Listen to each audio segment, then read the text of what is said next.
मी आमरण उपोषणकर्ता बलवीर नामदेव काशी दिनांक 11/8/2025 पासून मी आमरण उपोषण करतो। त्याचं कारण असं की वरवटी तांडा येथील भीमा उत्तम चव्हाण यांची हत्या प्रकरणी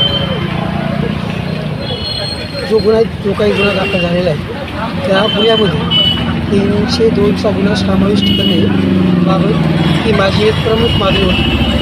त्यासोबतच दुसरी मागणी माझी अशी होती की सदर प्रकरणाची उच्चस्तरीय समितीच्या वतीने समिती गठीत करून तिची चौकशी करावी, म्हणजे पोलिसांनी जो काही हातूरमातूर तपास केला आणि गुन्हेगारांना वाचवण्याचा प्रयत्न केला ते बाहेर येईल।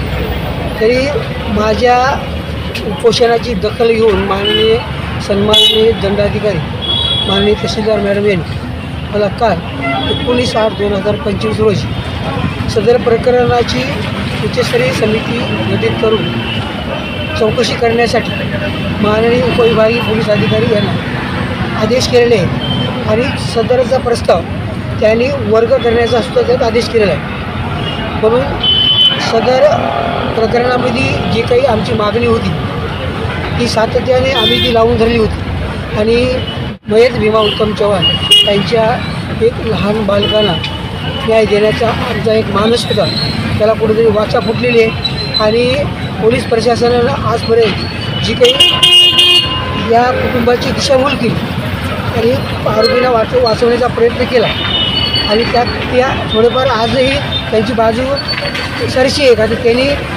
कुठली गोष्ट पोलिसांना माननीय कोर्टाला काय दिलं काय नाही दिलं त्यांनी कुठलंही मला आणि या कुटुंबियाला सांगितलेलं नाही। परंतु या दोन्हीही आरोपीची 306 प्रकरणामध्ये पुण्यामध्ये जामीन झालेली आहे। परंतु आमचा 306मध्ये झालेल्या गुन्ह्यात 302चा गुन्हा समाविष्ट करावा प्रमुख मागणी।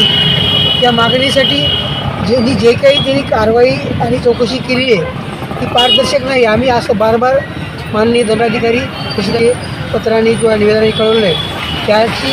त्याचं प्रतीक म्हणून त्यांनी सदर प्रकरणाची उच्चस्तरीय समिती गठीत करून चौकशी करण्याचे आदेश काढलेले आहेत आणि तसा प्रस्ताव त्यांनी वर्ग करण्याचा आदेश केलेला आहे माननीय उपअधिकाऱ्यांना। सदरची माहिती आणि जिल्हाधिकारी उपविभागीय अधिकारी आणि SP साहेबांना सुद्धा त्यांनी कळवलेलं आहे आणि त्याची परत मला दिलेली आहे।